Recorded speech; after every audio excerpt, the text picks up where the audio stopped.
All right, this is it, the last review video for the last unit of first semester. Sorry, it's not the last semester. You were kind of hoping I'd go there, weren't you? All right, we left off with major battles of Europe, so let's pick up with major battles of the Pacific. Three kind of main things I'd have you know. First of all, the Battle of Coral Sea. Remember, this is the battle where, for the first time ever, you have a naval battle where the navies never see each other. It is an all-aircraft carrier-based battle.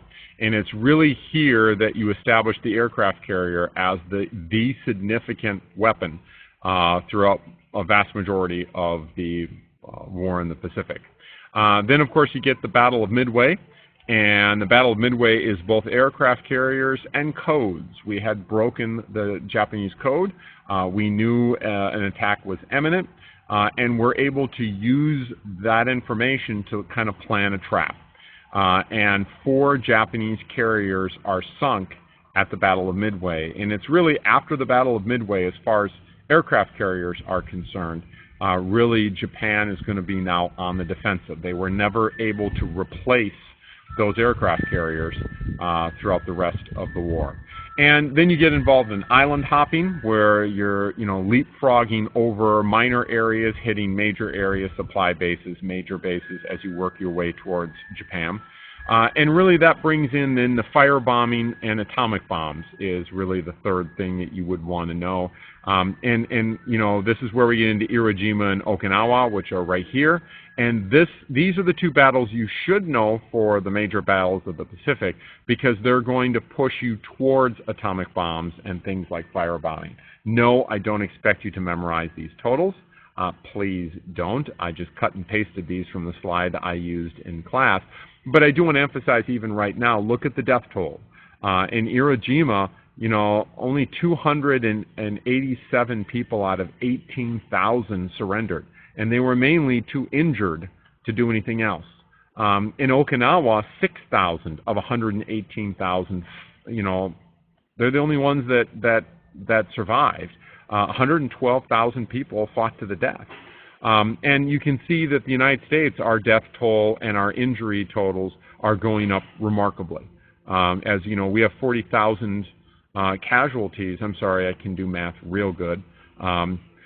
English people will enjoy that joke. 50,000 people plus are injured or killed at Okinawa from the United States side. Our death toll is starting to go up. So when we invade the island of Japan, is it going to be a fight to the death, including the civilian population? Think of some of the video clips I shared with you. So the 3 battles, or 4 battles you're really going to want to know: Coral Sea, Midway, Okinawa, and Iwo Jima, and how those are going to force you to then look at another way to end this war. And there's a moral and ethical question that's going to be in there as well. The firebombing versus atomic bombing of Japan. Now again, I threw in some factoids, that I don't need that done. I'm doing it for a different reason. The firebombing of Tokyo is actually going to, potentially kill less people or kill more people than Nagasaki, but potentially kill less people than Hiroshima. And in fact, I have 2 different pictures here. One of these is of Tokyo, and the other one is of Hiroshima. And at first glance, it's kind of hard to tell the difference between the 2. The obvious difference is one's an atomic bomb, the other isn't. The other is napalm, which has now been developed by DuPont, and Standard Oil to help burn down cities. And the idea is to try and destroy the Japanese will to fight, move them to surrender. And this is where we get into an interesting moral, ethical debate. When you firebombed, when you obliterated through atomic or firebombing these cities, you indiscriminately killed men, women, and children. And everyone's a fair target. Now, again, in World War I, it was the front lines. You had artillery shells that maybe could reach, 10 miles behind enemy lines, but that's where the Army is going to be as well, the reserves, the people getting ready to come up, the supply chain. Being able to extend the war to putting an atomic bomb in a plane flying at 1,000 miles, dropping an atomic bomb and destroying an entire city and flying back 1,000 miles. That's different than I can fire just beyond no man's land in World War I. So there's technology has allowed you to make some arguments. What is a fair target that you never had to worry about in the Civil War or the Revolutionary War or even World War I? And now we live in an era of missiles where you can just push a button and then something happens. What's the moral and ethical debate there? And what about the lives you saved? That's a difficult part of this conversation. By firebombing Tokyo and then bombing Hiroshima and Nagasaki, yeah, I'm looking at the worst case scenario. I mean, we're looking at 300,000 plus people dead. But if that saved 20 million people from dying or 8 million people from dying in an invasion of Japan, is that worth it then? Man, this is an interesting moral, ethical argument. And think of that one guy who was interviewed in the video clip that I gave to you, where, I mean, you could see even 60 years later, he really struggled with the morality of being involved on the firebombing of Tokyo.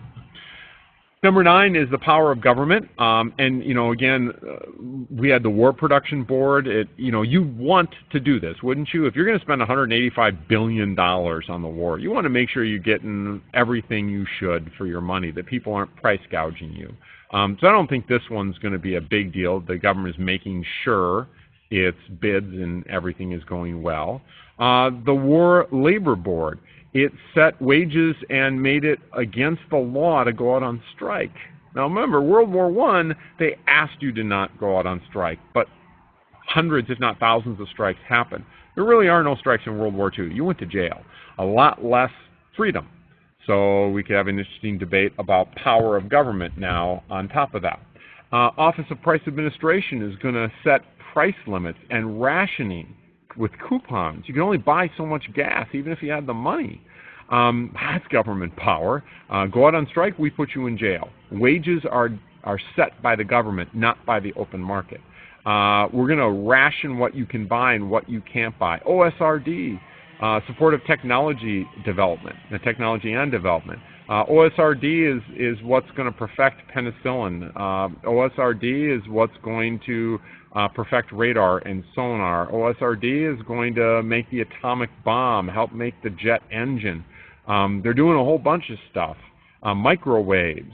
They're going to have huge changes on our economy, on our culture after the war is over. And atomic energy is still even debated today. So is it a good thing the government did it? Yeah, you got to win the war. But on the other hand, synthetic rubber was another thing the government had pretty much a monopoly on during World War II. The question of government power to have a monopoly over a part of the sector of the economy. And then finally, large companies got bigger. They get bigger. And the idea that quite frankly, big government was good for big business. A little bit different than the democratic government. Big government should be used to fight big business of the progressive era from Unit 1. So again, a lot of dynamics here, and if you get this question, you should be discussing this and kind of the spin-offs of this. Hey, race, gender, and growth as well, population growth. Jobs are available due to shortages and the draft. Hey, you draft 12, 13, 14 million people into the military, your labor pool just got really small.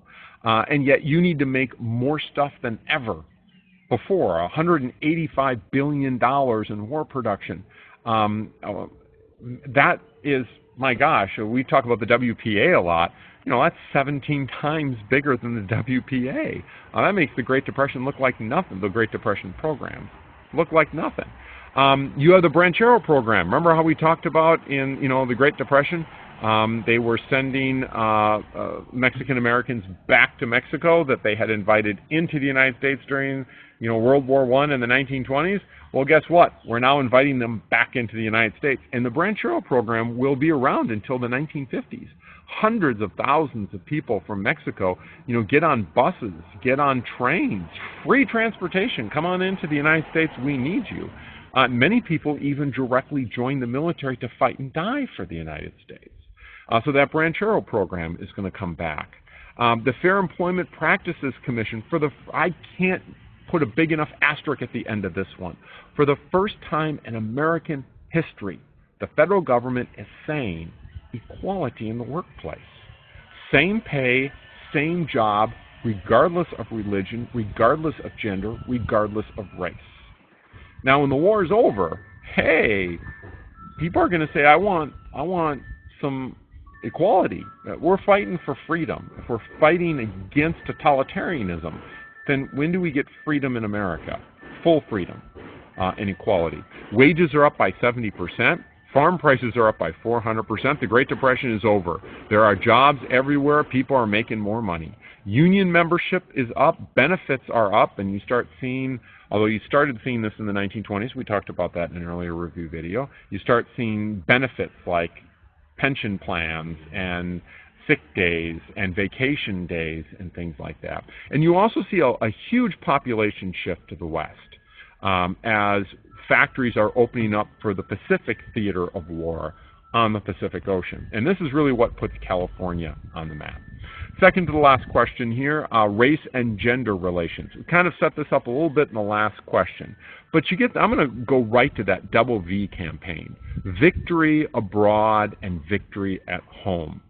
This is a campaign set up by mainly through places like CORE, Congress on Racial Equality. And the idea is that we're going to create a democracy, a true democracy in America. That, from the perspective of African Americans, it's not a democracy. There's segregation rules, there's segregation laws, there's cultural and social racism and institutional racism, and that if we're truly fighting for something here, let's fight for it everywhere, not just in Europe, not just in the Pacific. What about here at home? And there are riots. You can tell that America is realizing that there is a race problem and that it's going to be coming to the surface. You have the Zoot Suit riots in L.A. And a response, you get the LULAC involved and organized. But the Zoot Suit riots where, Hispanic Americans are attacked for the type of clothing that they're wearing. And to them, this is a symbol of influence, a symbol of affluence, because wages are up, people have money, and they want to move to whatever part of town they can afford to live in and shop wherever they can afford to shop. And that's going to start to break some cultural racist norms. The Detroit riots, and there were more than just the Detroit riots, but there were more other racial riots in the Southwest than just the Zoot Suit riots, but these are the two that kind of become the better known and covered throughout the United States. In 1943, there'll be more riots in Detroit, for example, in the 1960s. And of course, women as factory workers, Rosie the Riveter, and demanding equality. So, these impact of cultural norms of the times and the change that this is about to put us through, this is really setting us up for the Civil Rights Act of 1964 and the civil rights movement of the 1950s, and Dr. Martin Luther King Jr. and Rosa Parks and Stokely Carmichael and the Black Panthers, and a whole stuff can all be traced to this, as well as other instances in the past. Our last question, and then we are done. Excuse me, Japanese Americans. We had that Schneck versus the United States case from World War I, clear and present danger. And here's a pretty scary adaptation of that. The idea is, and this was all given a stamp of approval in the Karematsu case, is it's an expansion of clear and present danger, perceived that as it's essentially a preemptive strike. That if there is a belief that people of Japanese heritage could be spies, might be spies, you can lock them up before they become spies or before they do something wrong. There was not one single documented or even alleged case with any proof nearby that Japanese Americans, a single Japanese American, had acted as a spy or as a saboteur. So you lock up 100,000+ Japanese Americans, and I want to note this bullet point. I don't like factoids, but more than 50% were American-born citizens. They were you know, first, second generation Japanese Americans that are being rounded up and placed in camps that from the air look very uncomfortably like some of the things that you will see in Germany, in some of their concentration camps.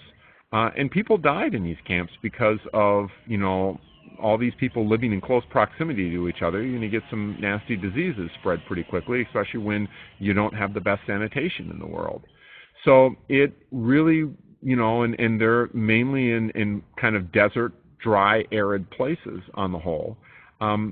This is a scary thing in terms of what people were jumping to. You didn't put German Americans in camps, and there were examples of some sabotage of German spies that made it into the United States and tried to blend into the existing German American population. Florida, off the coast of Florida, that was a famous event. They were rounded up pretty quickly. But the idea was that you didn't see that everywhere. And so certainly an example of a race-based system here. All right, that is it. We are done. And we are done with the semester as well. You now have the grading rubric for the test.